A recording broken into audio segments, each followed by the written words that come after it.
Bismillahirrahmanirrahim. Assalamualaikum warahmatullahi wabarakatuh. Waalaikumsalam Waalaikumsalam warahmatullahi warahmatullahi wabarakatuh. Sebelumnya saya mohon maaf teman-teman, ini kameranya tidak bisa dibuka, ada kendala teknis di laptop, walaupun kamera udah saya buka tapi nggak muncul gambar. Dan saya belum sempat ini untuk ke service center ya. Bismillahirrahmanirrahim. Alhamdulillahirabbil alamin.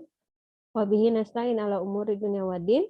Wassalatu wassalamu ala asyrafil anbiya'i wal mursalin wa ala alihi wa ashabihi ajmain, amma ba'du. Puji syukur kita panjatkan kehadirat Allah Subhanahu wa taala, Tuhan pencipta alam semesta yang menguasai hari pembalasan, dan hanya kepada Allah lah kita beriman ya. Nikmat yang Allah berikan, kita semua dalam keadaan sehat, dan hari ini kita bisa kuliah.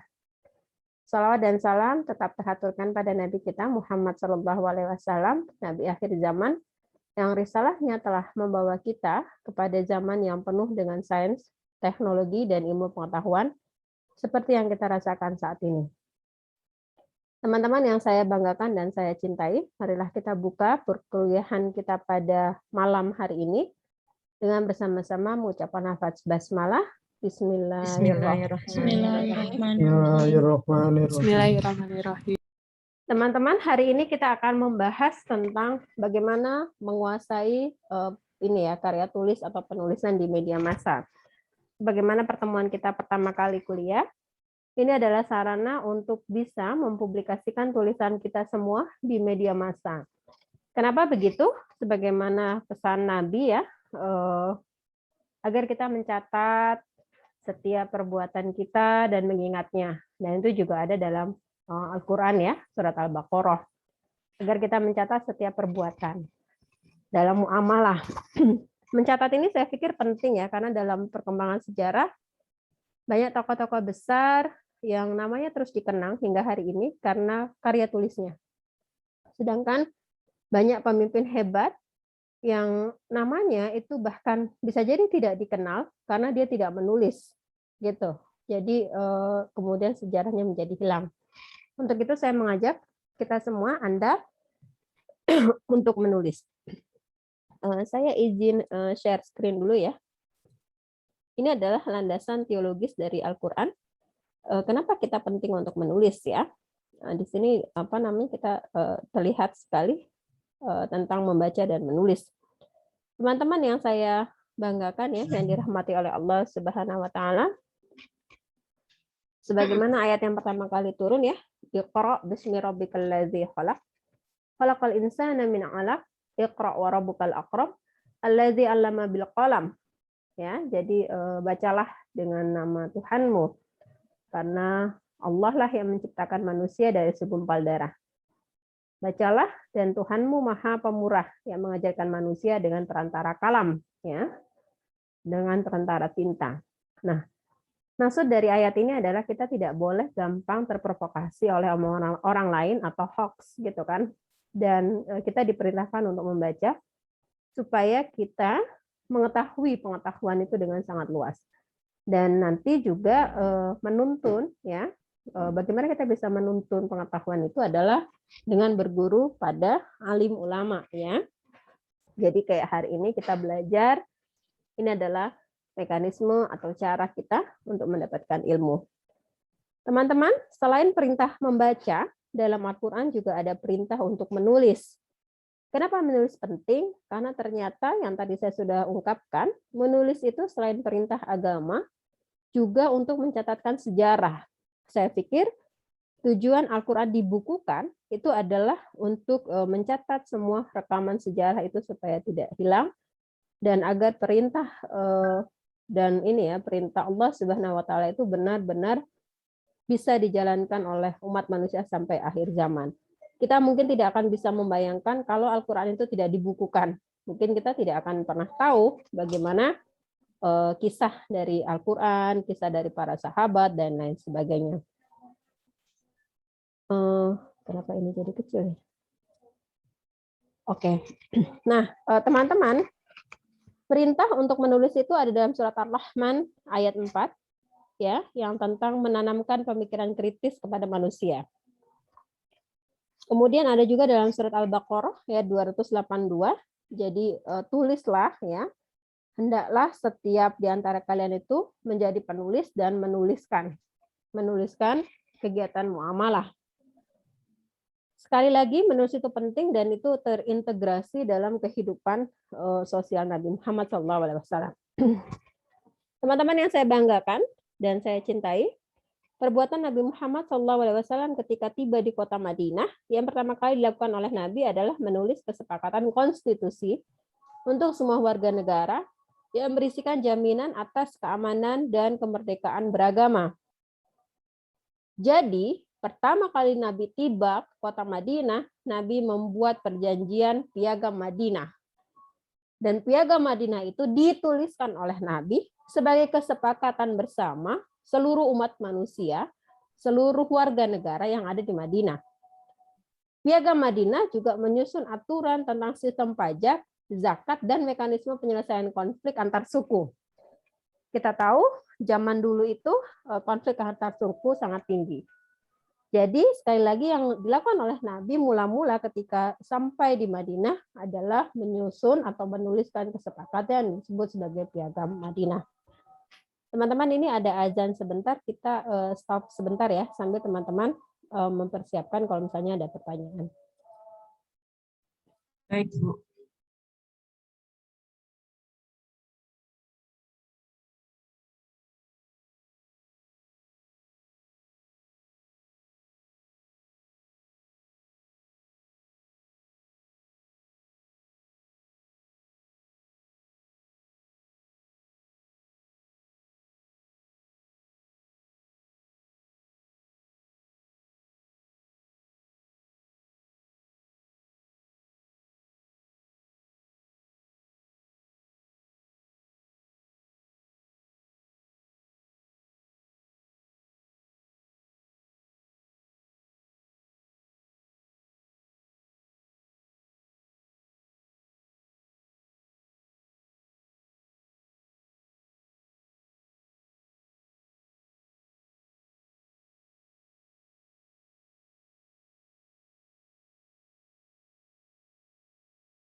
Baik teman-teman, jangan lupa berdoa ya, karena baina azan wal iqomah itu adalah doa yang diijabah.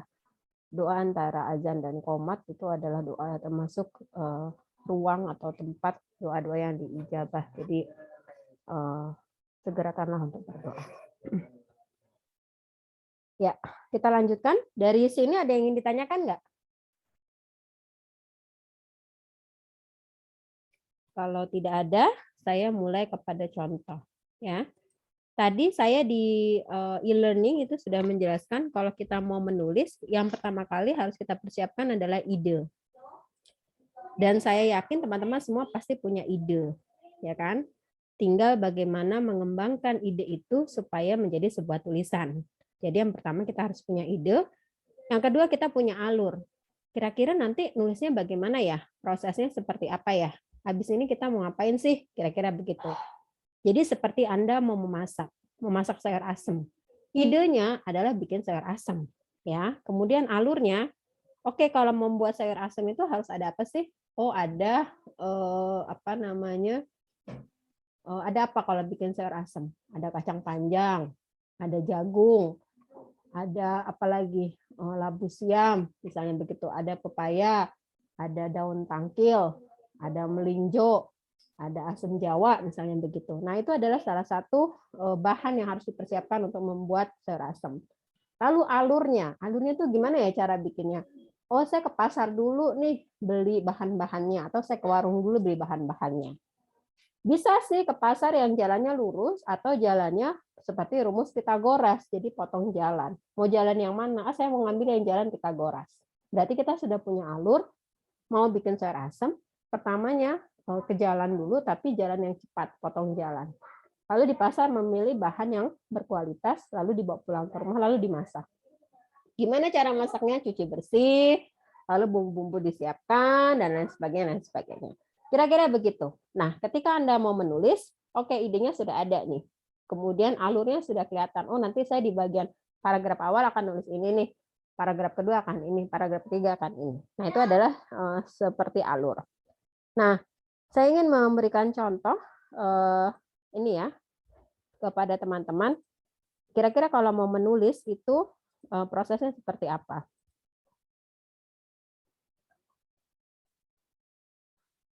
Nah, contohnya adalah tentang taat hanya kepada Allah, bukan suami. Misalnya begitu ya. Ada banyak tulisan saya, ini salah satu saja.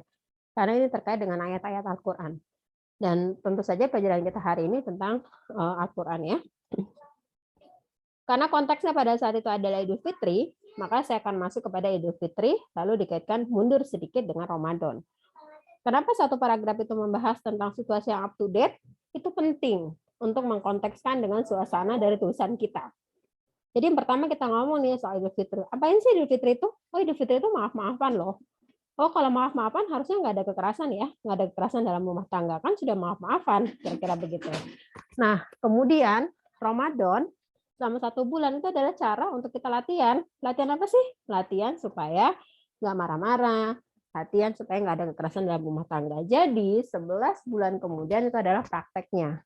Kira-kira begitu. Saya ngomong begitu intinya di 2 paragraf di awal. Lalu saya mulai dengan konsep taat. Karena kan judulnya taat nih. Jadi saya mulai dengan konsep taat. Apa sih sebenarnya arti taat? Oh, taat itu ya, kalau dalam kamus bahasa Indonesia itu artinya ini loh, taat ini. Oke, taat ini seperti ini. Sebenarnya taat itu dari bahasa apa sih? Misalnya begitu. Oh, sebenarnya taat itu dari bahasa Arab. Kalau dari bahasa Arab, apa nih rujukannya? Ya Al-Quran dong, Al-Quran dan hadis. Lalu saya ngomong lah, ada nggak sih ayat Al-Quran yang ngebahas tentang taat ya?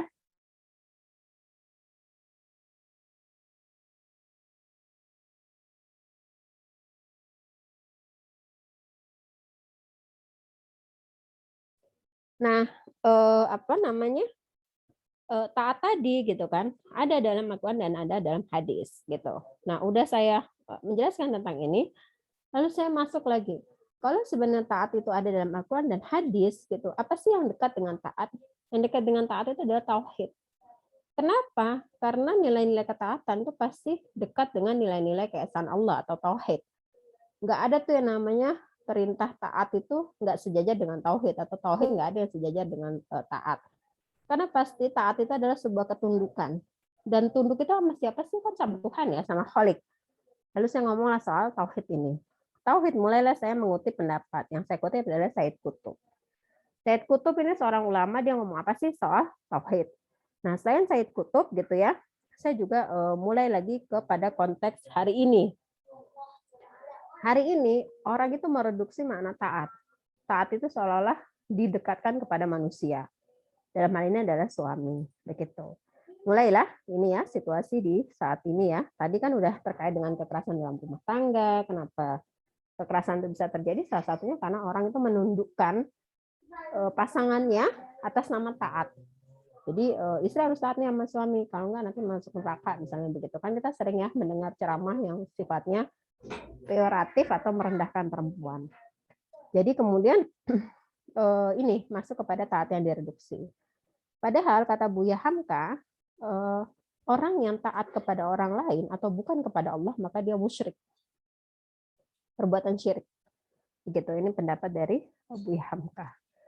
Lalu saya menjelaskan tentang dalam sebuah pernikahan itu harusnya suami istri itu bukan mentaati satu kepada yang lain, tapi adalah sebuah ikatan yang kokoh, misakon golizon. Supaya apa? Supaya mereka tuh ada sakinah, mawaddah, warohmah dalam rumah tangganya. Nah, baru terakhir adalah dalam rumah tangga itu ada ikatan emosional yang kuat. Hunna libasul lakum wa antum libasul lahunna. Jadi suami itu adalah pakaian buat istrinya dan istri itu adalah pakaian buat suaminya. Mana pakaian tuh apa sih? Kan saling melindungi dari panas, dari hujan, dari debu gitu. Jadi terakhir itu dibahas di sini. Dan dalam situasi COVID, harusnya semua orang itu saling membantu, saling mendukung, tidak ada kekerasan dan lain sebagainya. Nah, kira-kira begitu teman-teman kalau mau menulis alurnya gitu kan. Jadi kebayang ya, misalnya teman-teman membahas apa nih?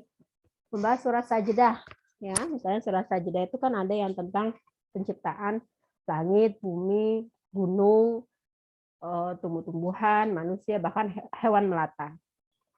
Anda bisa memulai dari kemahabesaran Allah, sehingga ketika ada surat Sajdah, ada 15 ayat dalam Al-Quran tentang surat Sajdah, orang diminta untuk bersujud. Supaya apa? Supaya meruntuhkan semua kesombongan manusia. Manusia itu kalau pintar, cenderung sombong. Manusia itu kalau kaya, cenderung sombong. Manusia itu kalau bisa, cenderung sombong. Manusia itu terkenal cenderung sombong. Kalau apa? Kalau dia nggak punya iman. Kalau dipuji itu bangga, senang gitu. Punya jabatan itu senang, karena dia nggak punya iman. Nah, teman-teman itu bisa mengkaitkan situasi itu dengan situasi saat ini. Misalnya ya korupsi. Kenapa angka korupsi di Indonesia tinggi? Karena orang nggak mau bersujud. Dikasih jabatan tuh nggak mau bersujud. Sombong dia. Nah, misalnya begitu ya. Jadi 2 paragraf di awal itu teman-teman sudah langsung menghentakkan tulisan dengan koruptor misalnya. Atau isu lain, isu kekerasan terhadap perempuan dan anak. Laki-laki itu kan disuruh menundukkan pandangannya. Dalam surat An-Nur ya. Nanti saya share suratnya misalnya begitu. Laki-laki itu diminta menundukkan pandangannya. Tapi kenapa sih kalau terjadi kasus kekerasan terhadap perempuan dan anak, kok laki-lakinya bebas pelaku, kok yang disalahkan perempuannya? Dengan alasan nggak pakai jilbab lah, dengan alasan keluar malam lah, dan lain sebagainya. Begitu. Nah, itu juga bisa, karena itu kan terkait dengan ayat Al-Quran ya. Ini contohnya.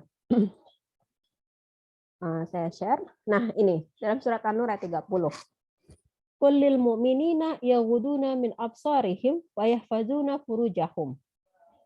Katakanlah wahai Rasul kepada kaum laki-laki yang beriman, ini laki-laki yang beriman, agar mereka menahan pandangannya dari melihat hal-hal yang tidak halal bagi mereka seperti perempuan dan aurat. Dzalika azkalahum, dan hendaklah mereka memelihara kemaluan mereka agar tidak terjatuh pada perkara yang dosa yang haram. Ya, Innallaha khabirum bima yasnaun. Karena sesungguhnya Allah itu Maha mengetahui apa yang mereka perbuat.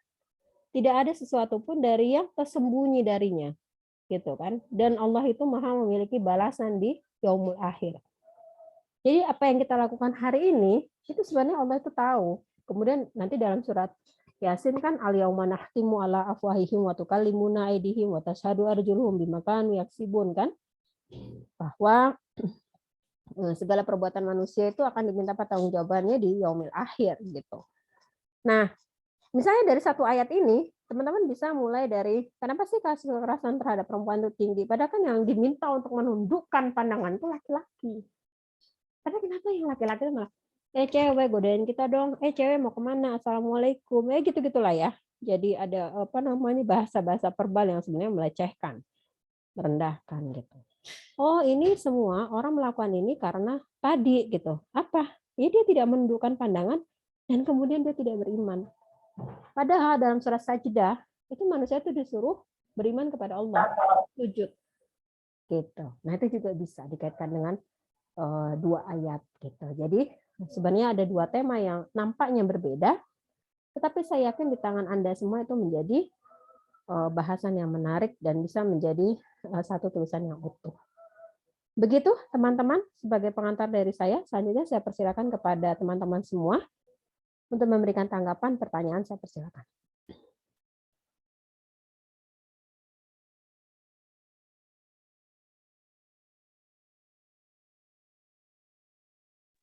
Saya persilakan siapa mau mulai dan mau bertanya. Siapa yang sudah punya ide tulisan? Saya silakan.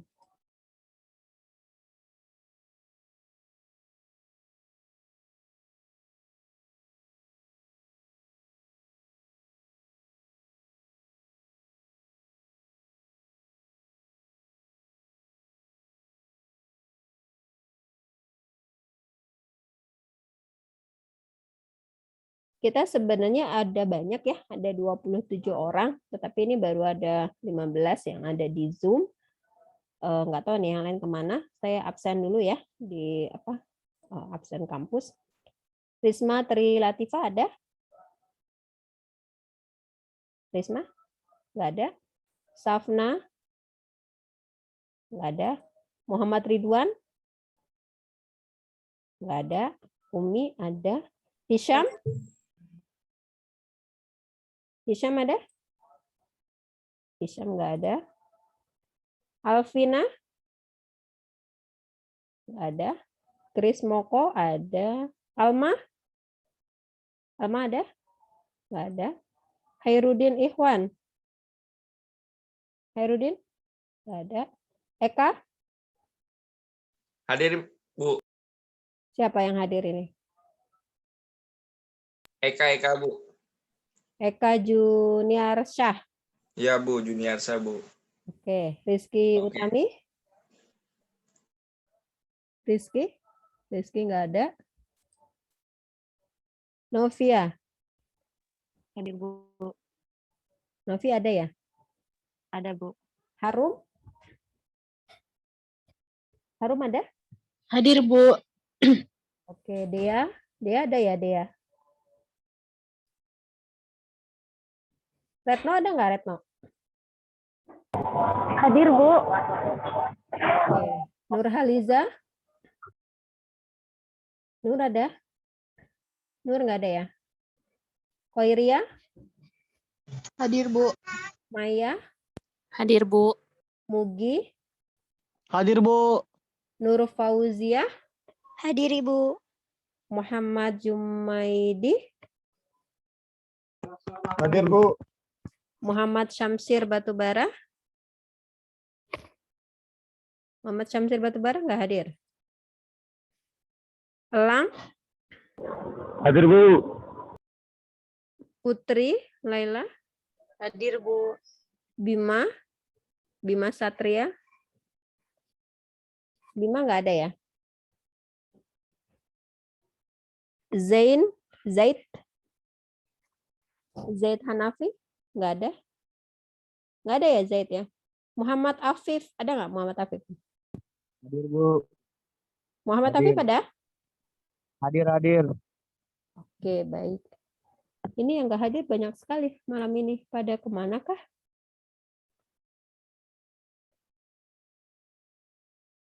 Oke, baik teman-teman. Kembali ke pokok bahasan kita tadi. Kalau ada pertanyaan, saya persilakan untuk memberikan tanggapan atau pertanyaan. Bu Yuli, bertanya saja. Memang jujur Ibu ya, untuk menulis saya belum pernah sama sekali untuk menulis ke media massa. Apakah kalau menulis ke media massa itu wajib mencantumkan juga referensi-referensinya ya Bu? Iya, beberapa Kalau itu. kita mengutip dari jurnal ataupun referensi orang lain gitu. Iya, karena kalau kita nggak menuliskan itu, kita disebut sebagai plagiat. Jadi memang kita harus menuliskan. Tetapi bukan seperti kayak di jurnal, Mbak Umi. Kalau di jurnal itu kan kita detail gitu kan, detail yang yang footnote-nya itu jelas gitu kan, maksudnya tahun apa gitu. Nah kalau Iya. di media massa dia relatif hanya cukup nama dan judul sih biasanya begitu. Tahun juga sebenarnya tidak dituliskan tidak apa-apa. Gitu. Saya coba ini ya.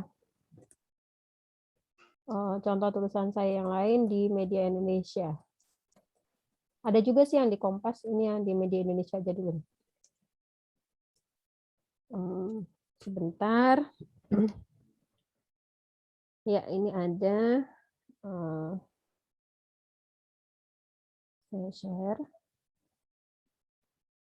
Teman-teman sebenarnya kalau mau mencontek gaya penulisan saya itu gampang banget ya.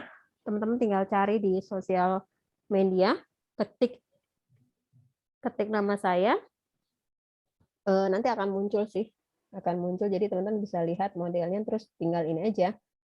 Tinggal copy paste alurnya, gayanya seperti apa, lalu ganti semua isinya itu dengan ide dan judul dari teman-teman. Ini ada contoh dari konservatisme agama dan penyebaran corona. Ini dimuat di media Indonesia. apa namanya? Ini di apa ya? Koran cetak ya. Ini kita lihat di linknya aja. Biar enak kalau koran cetak kan tulisannya kecil-kecil. Saya mulai dari penyebaran corona itu meningkat. Padahal ini kejadiannya setahun yang lalu ya. Ini bulan 27 Maret 2020. Jadi memang corona lagi mulai banyak orang yang terlaporkan kena COVID, tapi belum ada penyikapan dari negara, dalam artian belum ada wisma atlet pada saat itu. Jadi masih tertatih-tatih lah. Saya mulai dari penyebaran corona akan meningkat. Seiring dengan itu ada upaya dari negara yaitu belajar dan semuanya dari rumah. Nah, ada organisasi yang saya kenal baik yaitu Muhammadiyah. Sebagai organisasi terbesar di Indonesia, dia punya sikap yaitu menunda pelaksanaan muktamar hingga Desember 2020. Kalau konteks hari ini dia nggak sampai Desember 2020 ya, bahkan 2022 itu masih ditunda. Itu berdasarkan surat ini. Dan kemudian memerintahkan semua pelaksanaan yang melibatkan orang banyak, wilayah publik semua dihentikan. Nah, di tingkat dunia, itu di Masjid Nabawi itu juga sudah mulai nih, perintah untuk sholat di rumah. Gitu. Tapi, gitu ya, ini kan ada orang situasi COVID, lalu sudah ada perintah semua orang di rumah, nggak usah kemana-mana, di tingkat internasional juga sudah begitu, apalagi di masjid ini ya, Masjidil Haram Mekah dan Masjid Nabawi di Madinah. Tapi nih kelakuan orang lah kira-kira begitu. Tapi kan nggak mungkin sanus, tapi kelakuan orang kan nggak mungkin ya. Jadi bahasanya harus santun.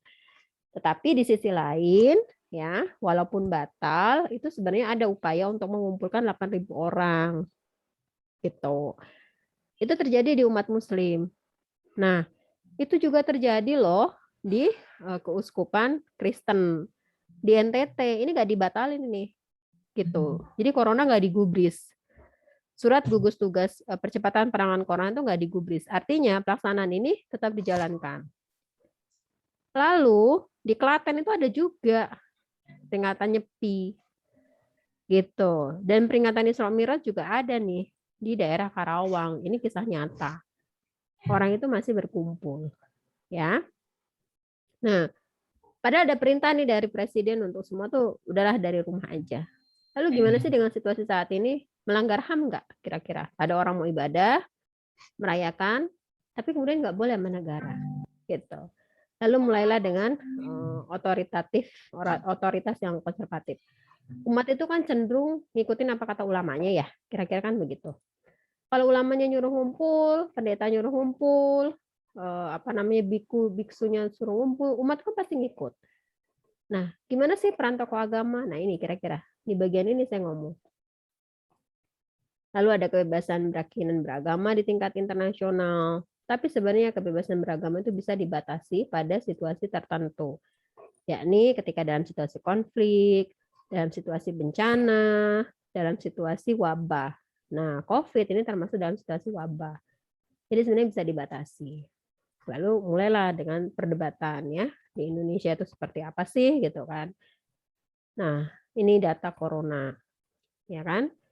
Lalu deh, kalau gitu kita harus ada contoh nih. Apa sih contohnya? Yaitu tokoh agama itu harusnya memberikan panutan kepada umatnya supaya ya udahlah, udah tahu lagi COVID, ya jangan nyuruh orang berkumpul. Nah, pada saat yang sama negara itu juga ya janganlah orang itu boleh kumpul-kumpul misalnya ya. Jalan-jalan, tempat-tempat hiburan, semua dibuka, nggak ada protokol kesehatan, begitu kan? Jadi semua menyebar. Itu perdebatannya di situ. Baru kemudian sampai akhirnya ya negara ini kan punya power ya. Yang disebut Linda Ways. Negara ini punya power. Jadi sebenarnya dia bisa bertindak. Kalau dia bertindak, dia sebenarnya bisa kok menghapuskan semua persoalan-persoalan. Dan dia bisa mengatasi dengan baik. Kira-kira begitu. Dan negara harus bekerja sama dengan tokoh agama. Supaya penyebaran corona dari klaster agama itu bisa putus. Kira-kira begitu Mbak Umi. Teman-teman yang lain, apakah ada pertanyaan? Saya persilakan. Mbak Umi, kira-kira sudah jelas atau masih ada yang bingung? Saya persilakan. Sudah jelas Ibu, cuman saya mau tanya sedikit lagi perihal boleh nggak sih kita menulis ini tapi seperti menginformasikan pelaksanaan sesuatu gitu Bu? Kayak jadi semacam kayak kita reporter gitu loh Bu. Boleh sebenarnya. Jadi mode penulisan itu gayanya kan macam-macam ya, Mbak Umi. Ada yang mode penulisannya itu kayak mode punya saya ini kan serius ya. Ada orang yang menulis opini tapi dengan cara yang dia kayak sedang bercakap dua orang. Itu ada. Nanti kemudian di paragraf ke-5 dan ke-6 kemudian dia baru menunjukkan bukti, dia baru menunjukkan analisa. Tapi misalnya 4 paragraf di awal dia bercerita tentang A dan B. Yang A ini misalnya terpapar corona karena dia di rumah saja padahal nggak kemana-mana. Yang A ini dia kemana-mana dan dia terpapar corona, tetapi dia punya kesehatan yang punya daya survive yang lebih misalnya dibandingkan yang di rumah aja dan nggak kemana-mana tapi terpapar corona, tapi daya survive-nya itu lebih rendah dan dia tidak maksudnya itu sembuhnya lama misalnya. Dari 2 contoh ini kemudian bisa dianalisa, oh ternyata yang terpapar corona yang sering keluar rumah dia walaupun terpapar corona tapi dia kena sinar matahari misalnya. Karena dia itu ternyata adalah perempuan yang bekerja menjadi penjual sayur di pasar. Yang satu adalah cenderung sebagai perempuan yang couch potato, yang cuma duduk nonton TV misalnya begitu dan nggak ngapa-ngapain. Kalau bahasa anak muda sekarang adalah mager, malas gerak gitu kan. Itu kemudian, kemudian itu dianalisa. Nah itu berangkat dari pengalaman kita, tetangga kita, saudara kita, itu juga bisa gitu loh. Jadi nanti kesimpulannya adalah ya nggak apa-apa sih kita keluar rumah, karena kalau kita nggak keluar rumah kan nggak mungkin, dia perempuan kepala keluarga yang dia harus mencari nafkah, atau laki-laki kepala keluarga yang dia juga harus cari nafkah. Kayak misalnya tetangga saya ya, tetangga saya itu kan survive banget, suami istri itu bekerja, laki-laki sebagai kuli bangunan ya, istilahnya dagang gorengan. Sejak awal COVID itu nggak pernah tutup warungnya. Ya walaupun penurunannya signifikan ya, dari orang yang biasanya sehari itu dia bisa habis 8 kg tepung terigu, sekarang dia hanya habis 3 atau sampai 3 atau 4-5 kilogram gitu.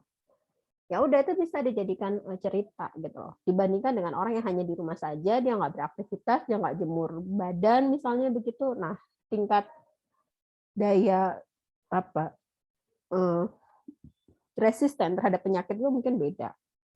Nah, kemudian teman-teman bisa menganalisa bahwa ya nggak ada pilihan, orang harus terus berjalan, orang terus harus bekerja.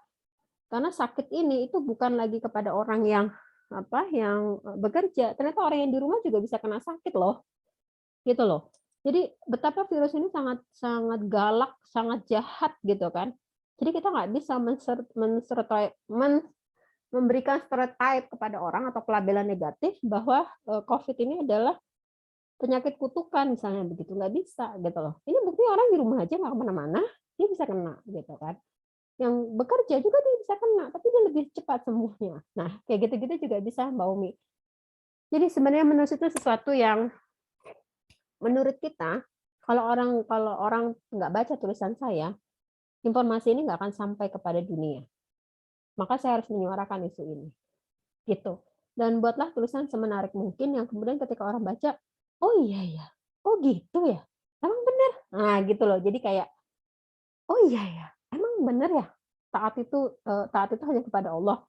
Oh selama ini saya tuh taunya taat itu kepada manusia loh. Nah kayak kira-kira gitu loh. Ya kan kebayang ya. Atau kayak tadi yang konservatisme agama.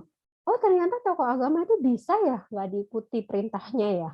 Oh bisa ya kita nggak Natalan bareng-bareng. Oh bisa ya kita nggak jamaah di masjid gitu kan karena COVID dan zona merah. Oh ternyata bisa loh suami saya jadi imam misalnya begitu.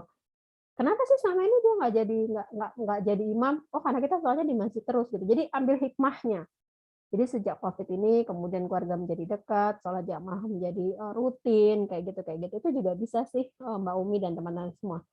Jadi menulis itu sebenarnya sesuatu yang hadir dari diri kita, lingkungan kita, kegelisahan kita, dan kita mau menyumbang ide apa sih terhadap situasi saat ini. Kira-kira begitu Mbak Umi. Dan yang penting digarisbawahi oleh teman-teman semua, saya itu kan sebagai dosen sifatnya hanya memberikan karpet merah ya. Jadi saya tuh hanya membentangkan jalan gitu loh. Teman-teman ini kan hebat-hebat. Ada yang akuntan, ada yang manajer, ada yang ya macam-macam kerjaannya, ada yang bankir dan segala macam. Ilmu teman-teman itu akan lebih jauh bermanfaat. Kalau teman-teman bisa melakukan 2 hal. Yang pertama tuh ngemeng kalau bahasa anak muda sekarang ya. Apa sih ngecap, ngomong kira-kira begitu. Apa sih bahasa anak muda itu? Ngomong lah di YouTube gitu kan. Jadi punya keahlian untuk ngomong persuasif yang memastikan orang itu mendengarkan kita. Jadi teman-teman bisa jadi fasilitator, teman-teman bisa jadi pembicara atau sebagai YouTuber. Ya, jadi keahlian itu. Yang kedua adalah keahlian menulis. Kalau teman-teman sudah menulis, tulisan teman-teman dibaca orang lain, teman-teman itu akan grade-nya itu akan naik gitu loh, akan diundang dan sebagainya. Dan ketika Anda menulis, Anda itu sedang menulis tentang sejarah hidup Anda. Yang sampai kapanpun, bahkan kita mati sekalipun, jejak digital itu nggak akan hilang dan orang akan ingat. Mungkin tulisan saya itu biasa aja hari ini. Tapi kemudian misalnya ya 50 tahun, 25 tahun, 75 tahun kemudian, who knows, nggak ada yang tahu. Bisa jadi kemudian berpikir, oh iya ya tulisan ini sebenarnya menyumbang terhadap apa, kira-kira begitu. Jadi saya sedang memfasilitasi itu, jadi manfaatkan dengan baik. Jangan menulis di blog, jangan menulis di Facebook, jangan menulis di Kompasiana, karena itu tidak masuk dalam penilaian. Jadi menulislah di surat kabar, di media-media online. Yang media-media itu ada redaktur pelaksananya. Jadi ada filter lah ya, ada quality control dari orang lain. Kira-kira begitu, teman-teman? Gimana, Mbak Umi? Sudah ada ide? Belum pasti sih Bu, masih banyak, langsung tiba-tiba banyak. Kita saring lagi. Iya, jadi nggak apa-apa, apa yang ada itu di ini aja, diinventarisir gitu kan. Nanti kalau sudah keluar moodnya, kemudian dicicil dikit-dikit. Dan yang pasti teman-teman, karena menulis itu untuk media massa ya, untuk orang lain, itu butuh waktu loh. Jadi nggak bisa sebentar. Jadi teman-teman kirim hari ini, nggak bisa tuh besok langsung dimuat ya. Kecuali kita orang hebat lah ya, maksudnya kayak mungkin kayak presiden, mungkin kayak menteri, mungkin akan dibutuhkan oleh media massa. Tapi kalau kayak, ini siapa sih lo gitu kan, orang belum kenal kita, ya kita harus bersabar dan kita harus punya spare waktu yang agak panjang sebelum kita UAS tulisan Anda sudah dimuat. Karena nanti ketika UAS kan Anda wajib melampirkan tulisan Anda. Gitu, teman-teman. Seandainya nih kita sudah submit ya, sudah kirim ke redakturnya. Namun sampai dengan nanti UAS itu belum ditayangkan oleh media massa. Apakah dengan bukti kami kirim mungkin via email atau apa diperbolehkan nggak Bu, bahwa kami sudah kirim loh, cuman sampai waktu UAS itu belum ditayangkan? Kalau misalnya UASnya hari Jumat, terus baru kirim hari ini, itu tentu nggak sesuai target gitu loh. Karena pasti nggak akan sampai nih waktunya gitu. Nah, saran yang bisa saya lakukan adalah yang pertama, 2 hal yang saya bisa sarankan. Yang pertama, kalau misalnya mau menulis di media online, misalnya media online itu agak lebih mudah dibandingkan media massa, dan banyak sekali media online yang kredibel, dia punya redaktur, dia punya editor. Misalnya di Mubadalah ya, teman-teman searching aja, apa sih yang nggak dimuat di Mubadalah selama ini? Yang belum pernah dimuat sama Mubadalah selama ini. Saya nggak tahu ya, mungkin yang belum dimuat oleh Mubadalah adalah keterkaitan penciptaan alam semesta dengan fisika misalnya, ekonomi misalnya ya, saya nggak tahu. Atau Mbak Umi kan orang ekonomi, apa sih misalnya yang belum dibahas oleh Mubadalah? Karena Mubadalah ini kan bahasnya tentang keluarga, isu perempuan misalnya. Coba aja ngomong tentang gimana sih perempuan dari segi ekonomi di tingkat dunia belahan manapun misalnya gitu kan, yang resilient terhadap COVID-nya seperti apa sih misalnya begitu. Atau ini dugaan saya, mudah-mudahan nggak salah ya, mudah-mudahan nggak preset. Mbak bisa bilang Indonesia itu bisa survive dari segi ekonomi, neraca ekonominya kan bisa dibaca tuh dari neraca ekonominya. Dia nggak anjlok ketika dunia krisis karena dia punya pedagang kaki lima. Emang udah banyak sih yang nulis tentang ini. Tapi Mbak Umi UMKM. misalnya bahas tentang pedagang kaki lima yang di dekat rumahnya Mbak Umi aja misalnya. Di satu aja tokoh. Tapi benar-benar dipelajari. Dia bangun jam berapa, dia menghidupi 5 anak, dia seorang janda, suaminya tidak bertanggung jawab. Misalnya begitu. Atau misalnya dia sudah menikah 3 kali dan selalu ditinggal oleh suaminya. Dia menikah pertama kali umur 12 tahun misalnya. Itu akan lebih menarik Mbak Umi. Jadi daya juang orang ketika COVID dan bagaimana dia bisa survive melewati kehidupannya. Kira-kira begitu. Nah, jadi ketika kita menulis, pastikan media yang mau kita sasar itu dia memang sesuai dengan tulisan yang mau kita sasar. Misalnya kalau media-media mubadalah Islam, itu kan pasti kaitannya dengan perempuan. Ya udah nulisnya kayak gitu. Jangan kayak media mubadalah tiba-tiba teman-teman nulisnya tentang reaksi kimia. Ya terus reaksi kimia apa hubungannya? Misalnya begitu kan. Ya nggak jelas itu. Atau misalnya ini media fokus kepada Pancasila. Tiba-tiba teman-teman ngebahasnya tentang ayat-ayat syirik misalnya. Ya nggak jelas gitu kan, nggak cocok. Tapi kalau misalnya dikaitkan misalnya ayat Pancasila dengan kebebasan orang beragama, lalu ketika COVID ada pembatasan, bagaimana sikap implementasi Pancasila, nah itu cocok. Gitu. Jadi memang kita harus melihat ke situ. Nah, saran lain yang bisa saya sampaikan adalah teman-teman membuat tulisan itu 2 atau 3 tulisan, kirim di media yang berbeda-beda. Tapi jangan satu tulisan dikirim ke banyak media, jangan. Ini agak beresiko kalau tulisannya semuanya dimuat, teman-teman bisa kena ini sih, sanksi plagiat gitu. Jadi ya saran saya itu 2 hal itu. Pertama, mempelajari apa yang belum dimuat oleh media itu, jadi kemungkinan besar teman-teman akan langsung naik tulisannya, kayak mahasiswa saya semester lalu ya. Dia mempelajari apa sih yang belum ada di IB Times. Lalu dia menulis tentang Al-Quran kalau rusak, diapain. Baru tayang, baru naik 2 jam, yang baca itu udah 1.300 orang. Karena baru gitu, tulisannya itu baru. Lalu mahasiswa saya juga menulis tentang perempuan yang mendirikan universitas pertama di dunia, namanya Fatimah Al-Fikri. Itu juga tuh baru naik 1 jam, dan langsung 900 lebih yang baca. Gitu. Dan beberapa lembaga media online itu kan juga menyediakan honor ya. Kalau tulisannya itu dalam waktu 1 kali 24 jam, misalnya dibaca 1.000 orang, atau dibaca 500 orang, misalnya begitu. Jadi, saya pikir ini adalah kesempatan teman-teman untuk menonjolkan diri ya. Kan dalam ilmu kita harus menonjolkan diri. Begitu, teman-teman? Apakah jelas? Jelas, Bu. Jelas ya. Teman-teman yang lain? Ini kok kayaknya yang semangat hanya saya dan Mbak Umi nih. Yang lain nggak ada respon. Halo? Buka puasanya udah selesai kan? Jelas, Bu, jelas. Oke. Yang lain ada pertanyaan lagi? Nggak ada? Sungguh nggak ada pertanyaan lagi?